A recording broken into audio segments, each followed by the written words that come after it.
Hey everybody, welcome back to the Black and Rowdy show. I'm so happy you guys are all here today. So we have a juicy topic that will probably take a few shows. And I know I said that about racism, the racism talk. But this one, it's pretty juicy. And I gotta warn you, trigger warning, for those who watch, this is about church and about all the different experiences that we've had in church. So if you already know you're gonna be wilding on Facebook, sending crazy messages or comments, then maybe you shouldn't be watching this at all, because this is a trigger warning right now. All right? Don't say that I didn't warn you, because we're gonna be blunt and honest. And if you don't like it, bye-bye. Okay. So let's go ahead and introduce everybody. Hey everybody, go ahead and turn on your video and turn on your audio. We have hello. We have we have Veronica, Ken, Arian, Will, and Mike. So we all have collectively different experiences with church. And some of us, about 3 of us, were all a part of the ICOC. So we definitely have our reservations about the church. I grew up in the church. So I'll start with Mike, and then we'll pop over to me about our first experiences in church. Go ahead, Mike. My first experience in church actually wasn't ICOC. It was a Pentecostal church in the South Bronx, and it was a neighbor that used to take me and my brother because we were quote unquote bad kids. So bad kids have to go to church to learn to be good kids. And I remember this lady Gloria taking me to church, and the pastor came up to me. Now this is Pentecostal, everybody speaks Spanish, so the pastor came up to me and asked me, "Oh, so who brought you to church?" And I said, "Oh, Gloria." So he turned around and said, "Which one?" Apparently, almost everybody in that church was named Gloria. I don't know why, but that was just one of those weird situations. But I just remember a lot of singing, never being able to sit down. And when it was finally over, they were just selling food and selling different like trinkets, and then kind of like pushing us out because it was like, okay, time's up, like move. So it always kind of felt like an assembly line, or just like a business. Like even back then when I was young and I didn't really understand like even the point, because it felt more like, oh, this is a punishment, and that's about it. That's all it's worth. Interesting. He saw it as a punishment. Yeah, I think as a kid, I was the same. My mom took us to church. I remember the first experience with church was with ICOC. So I grew up in the church. I was about maybe 8. No, maybe 7 or 8. Maybe 7 or 8.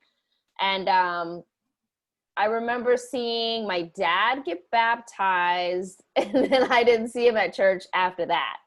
So I remember that distinctly because he told me later that he just didn't like the church, and he got baptized to make my mom happy. So so it's interesting. So that was my first experience. And then throughout childhood, I was like basically dragged to church. I was a quiet kid, and I didn't want to talk. I didn't want to intermingle with people. I just kind of want to do my own thing, you know? So I changed a lot, obviously, but so that was my first experience. I wasn't really thrilled about going to church. And I think that's like pretty much most kids, right? Like they just didn't want to go to church. So now we're going to switch gears here, and we're going to talk about church as just a whole. Like, give me one of your best experiences in church. We'll get to the bad, trust me. We have plenty of time for that. But let's go ahead and talk about what were some of the really great points of the church you were in. So say the church you were in, and give us like a good experience that you did have with the church, all right? So you can put one in the chat or raise your hand. All right, we have Veronica. Go ahead. So I grew up in a church. This is before ICOC. I was in a Baptist church. My best experience was like my youth pastor, Ken. He was really he was actually communicating with my mom like, hey, what are your kids doing this weekend? And he would take us to bowling, have a lot of fun activities for us. Like I felt like he was like my stepdad whenever, my mom was obviously not with him, but he was like a father figure to me and really reached out to make sure that we had a great weekend. And this Yeah. was Baptist before ICOC, but yeah, that was the best. Wow, that's great. Yeah. I think people need to hear the good before we start talking about the good, bad, and the ugly. Go ahead, Right. Erin. For me, it's just like when you first walk in, the introduction. Like someone who genuinely like wants to welcome you in without it feeling fake, without it feeling forced. For me, I've had that experience actually at 2 churches as of recently. One All Nations Assembly Church here in San Antonio, and then even also Tree Mount Temple Church here in San Antonio. Oh, okay. But it was like, granted, at both, I knew some people, but it wasn't even those people that came to me. They did eventually come because they were busy, Yeah. but it's just that feeling of like, hey, a longtime friend, but without it being fake. And I love that. So in those cases, Yeah. it feels more inviting. I'm more inclined to want to learn more. I'm more inclined to want to go to services, and determine if this is a place I want to be versus other instances where I've walked in a church and nobody doesn't even know my name. Exactly. So Yeah. Thank you for that. Will, what you got, Will? All right, so my first experience, like, well, not first experience, I guess one of my favorite memories of church is, I guess, more ongoing. It was not anything that I could target specifically, but my old church, I used to go to church in the Bronx called Glad Tidings, and I was used to feel at home, was always welcoming. I knew everybody. Everybody knew me, my name. Like it. It was always a good feeling. So I felt like it was a home away from home. Yeah. Like I felt like okay. Like it was something. It was actually. It got to the point. Youth group was actually something I was actually looking forward to going to. So yeah. So that was my. I guess my I don't want to say my best memory, but like I guess overall. Yeah. All right. Cool. All right. So I'll talk about my experience. And it's funny because I don't think any of us really talked about the ICOC being a good experience. But my best experience has honestly been with this church that I'm with right now. Forefront Church in Manhattan. In Brooklyn. This church has really opened my eyes to what church should be. Really opened my eyes to how people should treat each other in church. How the minister should treat people when he's in service. He comes up to me. He remembers what we talked about previously. We'll chit chat. It's what I was waiting for, honestly. And don't get me wrong. I mean, there's every church has room for growth, right? But this one to me has been the best experience so far, and I'm definitely grateful for it. All right, so we're gonna move on to the next one. Brace yourself. So the next question is this. What was the worst experience? And then we're going to bounce off of it. Okay. So just give me one worst experience and then we're just going to kind of hit different ones. Oh, Mike's first one. All right, Mike, go ahead. I'm not going to give my worst experience because there's a lot of them that's kind of like tied together. Yeah. Mm-hmm. But I will say that being in the team ministry, when I looked at everything as a whole, it was a horrible experience. Yep. Because in ICOC, they like to tell you that getting baptized is an adult decision, but then A, treat you like a kid, and B, try to completely run your life to the point where they tell you when to breathe, when to sleep, when to eat. And me being an independent thinker, which I always was, I always tend to rub them the wrong way, like as far as like leadership.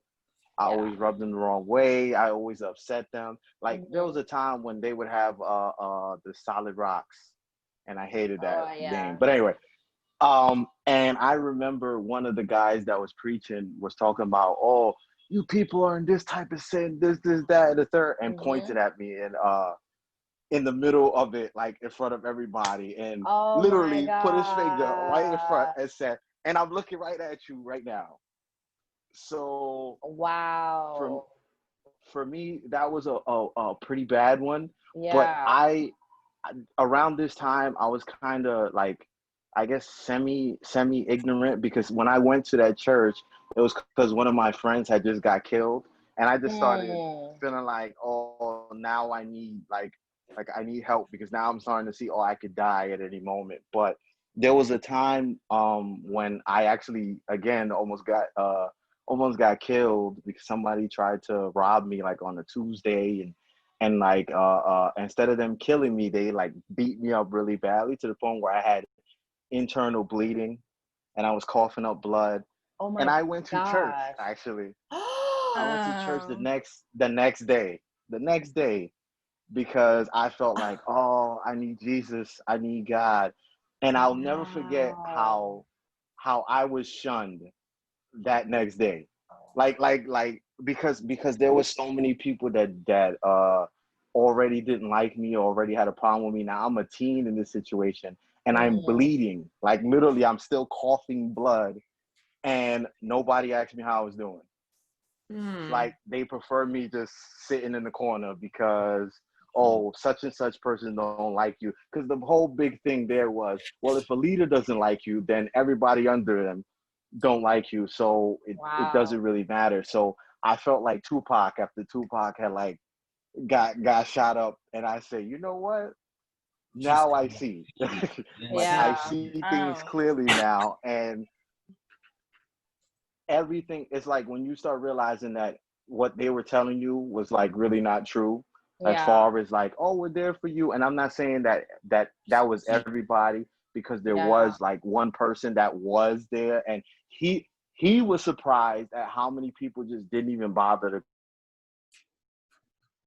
That's insane. Mm-hmm. Wow. Thank you, Mike. I think you cut Sorry, out. sorry, sorry. No, you're good. Thank you for that. Man, that's like Yeah, insane. yeah, yeah, yeah. Mm-hmm. I'm really sorry, but like I just feel like terrible about that one. Wow. Yeah. And that wasn't the worst, so that tells you everything I you need mean to that's know. I what know that's what's crazy. But that's not the, to me that would be the worst right right. there. The Wow. blessing that you're alive and well, though, because Alive and internal bleeding, well. It's just yo. unbelievable. All right, Mhm. so let's go with thank you, Mike. Let's go with Arian and then Veronica, 'cause you guys did it at the same time. All right, go ahead, Arian.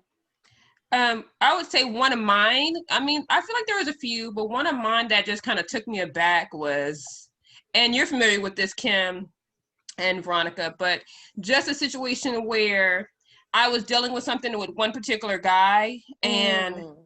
that guy's friend told their girlfriend, and she was the one that came up to me basically saying, I know this information, you and basically was trying to coax me into, you need to tell the church, like you need to speak up and tell the church, tell this in front of the church. And that just threw me off, because why would I need to tell the whole church, you know? But at Yeah. the same time, it was like, before I could even fully digest that statement, because I didn't give her the response she wanted immediately, right behind that, she then came and said, well, if you don't say nothing, I'm going to say it.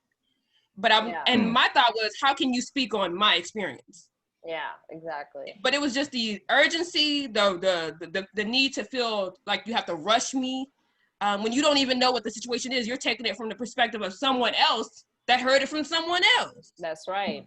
Yeah, That's it was right. just, so That's for me, there was a lot of different events that happened, but this was a culmination of like, okay, this is confirmation that like with everything else that happened, then this. No, there's about maybe 5 of y'all that I feel like are actually genuine. Everybody else is, I feel like everybody else is looking for somebody's sin and then willing to point it out, yeah. not really looking to help you grow mentally and spiritually. Yeah. And So this that was what church was this? So we can all be at clear. ICOC. This is ICOC. All right. And thank you, Arian. And You're then go ahead, Veronica. So, I mean, this what made me fell away, but it happened twice. It happened in Texas. It also happened in Philly. I was living with Maria. I don't care about exposing at this point. I was living with Maria in ICOC in San Antonio Church, and we were having issues.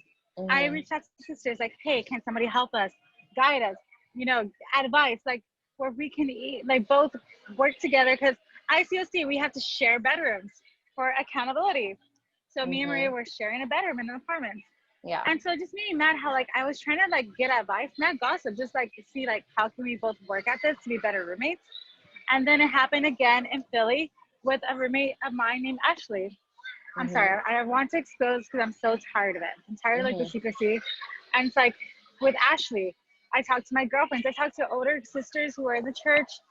And again, they're like, you need to work at your own heart, not them. It was never on them. It was always me, right? Yeah. When I moved out early out of my lease in San Antonio, Jeanette and Ashley, our two former roommates, were like, Veronica, you were so right. They Yeah. confirmed how crazy Maria was as a roommate. Ashley from Philly, when my last week of living with her, she goes, we need to talk. I'm like, this conversation should have happened 6 months ago. Mm-hmm. After that was before I fell away. Like at that point, I was like maybe 4 months, like out of the church, so it's considered fall away Yeah. in the ICOC. Yeah. I told her, I was like, this should Yeah. have happened 4 months ago or 6 months ago when we were having issues and I was still part of the church. At this point, I don't give a fuck about you. That's Yeah. it. So that's it. No, thank you for that because and I'm glad you cleared up the fall away. For those who don't know who's watching, fall away in ICOC means that you've left God and you're going to hell. Point blank, period. Like there really isn't no sugarcoating of it. That's literally what I was taught. Mike, we grew up in the church, so we know exactly what fall away means. So don't be coming up on. Technically, I kind of didn't. I was a teen when I got into the church. Oh, I still think you grew up in the church. Yeah, that's well, just me, but that's a different. I'm like, Yeah. you were a kid, so you grew up in the church. But you're right. But anyways, so yeah, so thank you for clearing that up, Veronica, about fall away, because I think some people will be like, what are you talking about? Right. So apparently we've all fallen away from the Right. church. We're all burning in flames. We're all going to hell. Right. So anyways. We're off the earth. We're going to For ICOC standards. Yeah, ICOC standards, we're all going to hell. So Will, I'll go, and then Will, did you want to say something? Yeah, but if you want to go first, you can. I Okay. want to just share my experience. Why don't you go? Yeah, why don't you go, and then I'll tie us up. So first off, I'm really sorry y'all had to go through that. That is insane. I don't know if you see my facial reaction. Actually, it really kind of pissed me off. But so my experience, my worst experience in church, I was actually growing up younger, and just to pretty much paraphrase, the church that I was saying that I went to when I was younger, the next pastor was pretty much a racist old white guy. And he pretty much was just to paint a backstory. So the church that I originally, my family rather originally belonged to, it was part of a denomination called Assemblies of God. Right, Assemblies of God it's a pretty I don't want to necessarily call it far right, but right wing Pentecostal denomination, and they sent this old white guy out to a church in the Bronx. Wow. And he was so out of touch with just urban culture, just urban church culture. My mother, she used to be one of the worship leaders. She actually was the worship leader. And it got so bad for her that she actually just stopped. apparently she told me I was older, but the pastor pulled her to the side and was like, the way you sing, it's very worldly. It's not of God. Wow. That's not spirit. Because like she sings, she's very soulful and just very soulful. Like you just anything you expect from a multicultural urban church. When you go to an urban church and you want that worship experience, that's pretty much that was her. And the pastor was like, "That's not how you sing. That's worldly. That's." And my mom was like, "You know what? I don't need this." She fell back, and it was really sad because as I'm growing up, this is a church that was huge, like in terms of membership. Yeah. And it went from like a sizable membership to maybe 80 in a building that could hold that can house like 500, Yeah. 700 on a really good day, maybe 80. And it was just like I'm getting older and I'm just kind of more aware of what's going on. I'm just seeing her frustrations. And it just her like, because this is a church that she grew up and she loved. And I grew up to love this church because I understood why. You know how like a lot of times when people, when you have a lot of situations when the parents drag the kids to church and the church ends up being miserable.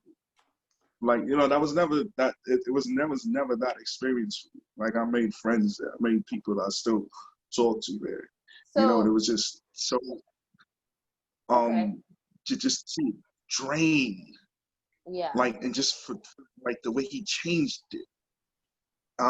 He ended up actually doing something crazy, and he ended up getting voted out. I think he was it's something he I think he tried to curse a church member or something crazy like that, and everybody was like, Oh, okay. "You gotta go." Yeah. But it was like the damage is still done.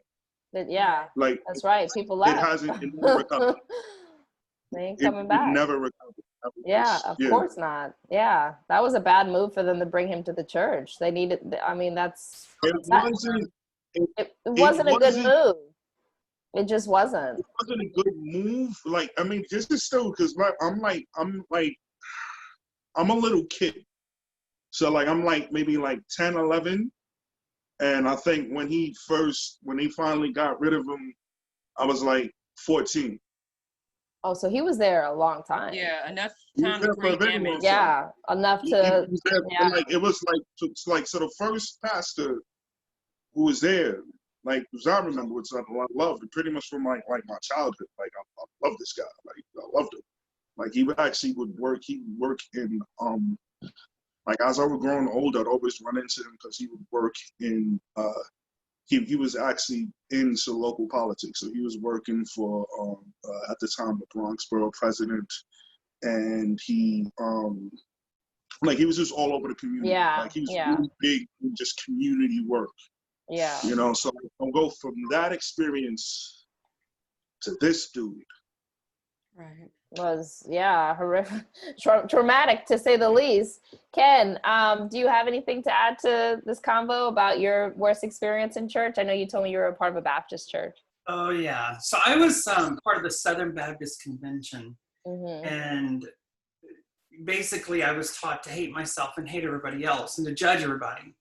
So I think by far my worst experience was when I finally came out and was preparing to come back to church with the person I was dating. I wanted to sit down with the pastor because I wanted us to be able to go, sit, commune together, etc. So then that was not something that he was comfortable with. And then he said, your lifestyle is an abomination unless you ask for forgiveness and quit doing it, then you are going straight to hell.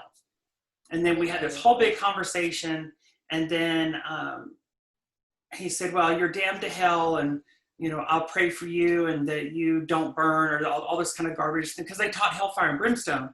So then I looked him straight in the face and I said, well, would you please make sure to make the bed before I arrive and place a chocolate on the pillow?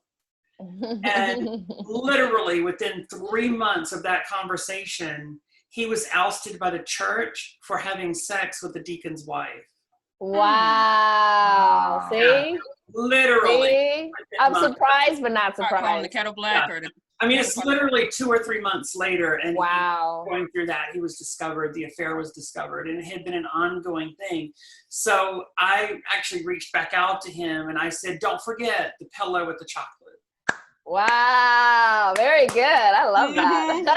But that was my experience. And then I've had people that, well, why don't you just go to a gay church? And if anybody knows me, they know that I hate everything gay. So that's going to be a separate conversation at one point. We want to know more about that, but yeah. I definitely do. But I don't want to go to a church that glorifies it, because you're entitled to your opinion by all means. And I don't want you to change what you think is the doctrine, but at the same time, you don't need to sit and judge me. Yeah. Because if you want to start judging, I can judge right back. Yeah. Trust me, when I get done, you'll be running. Yeah. All right. So we're going to go ahead and wrap up. We're already at our limit. I want to keep it at 30 minutes.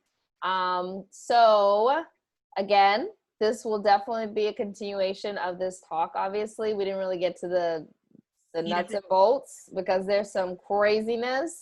But real quick, and raise your hand if you want to put in a real quick request of this. What is one of your biggest grievances? This will be my last question. But I'm only going to pick 1 or 2 people. All right. So what's your biggest grievances with the ICOC or whatever church you came from? What was the biggest grievance? All right, Mike. And then Veronica. It's gonna be short. My biggest grievance is the fact that one of the preacher or the minister from the Bronx had sent a message about hiring off-duty cops to make sure that I didn't go to church on Sunday, because they decided that they wanted to hide other people's stuff. And they were afraid that I was gonna go up in there and knock the guy out, because the first time I had a conversation with him, I came to him humbly, and I just felt like I would have loved the opportunity for me and all the church leaders to be on stage together, so we could all just confess our sins in front of everybody in the church. Yeah. So we can see everything get brought to the light, but because they don't believe in bringing things to the light, they decided the whole off-duty cops thing and saying I threatened somebody's wife and kid and all that, just made up everything under the sun. And I just wish that they could have all just been honest. Yeah. But that opportunity never happened. So it is what it is. It's crazy. I mean, that story, you told me that story, and it's intense. Thank you, Mike. All right, last one, Veronica.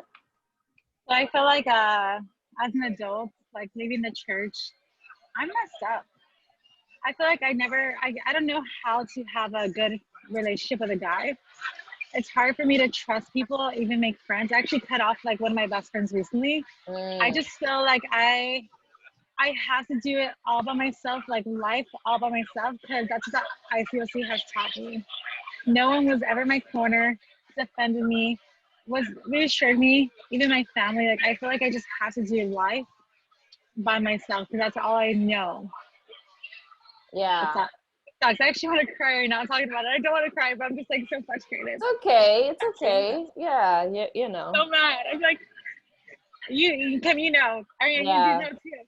It's I just have a short temper for people who are just not there for me. Yeah.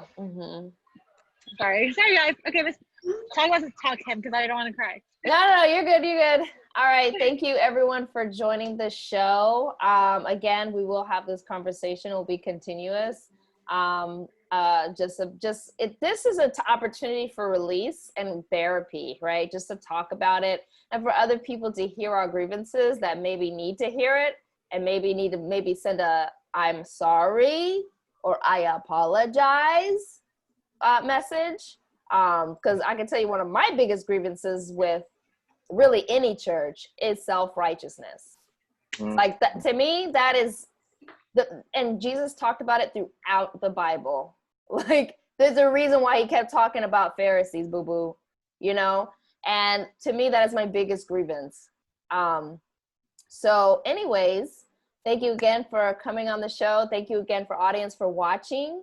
And stay tuned for the next episode of, I don't know, we're going to call this Church Talk. I don't know. But all right. We'll see you next time. Bye.